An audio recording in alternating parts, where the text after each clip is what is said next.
स्वाग्रे पूर्वपल्गुन्यां तुलसीगानोद्भवां पाण्डेये विश्वम्बरां गोदां वन्दे श्रीरङ्गनायिकीम् आषाढ़े पूर्वपल्गुन्याன்னு அப்படி வசதியாக இந்த பூர்வபல்கி நட்சத்திரத்தில் தாயார் திருவவதாரம் மட்டும் இல்லை, திருவவதாரம் ஆறதே ஒரு கல்யாணங்கிறதுனால திருவவதாரான நட்சத்திரத்திலே வசதியாக கல்யாணமும் பண்ணிக்கொண்டா. அதான் ஒரு வசதியான ஸ்திதி.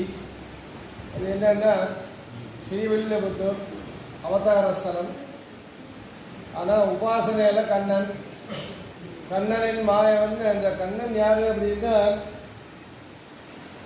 யசோதை சொல்கிறாளாம் கடைசியில், இப்போ கிருஷ்ணா போரெல்லாம் முடிஞ்சு போச்சு, எங்களுக்கு மனசாந்தி வேணும், நீ அதுலேயே இருந்த, நீ எத்தனையோ உறவுகள்லாம் இழந்தோம், அதனால மனசாந்தி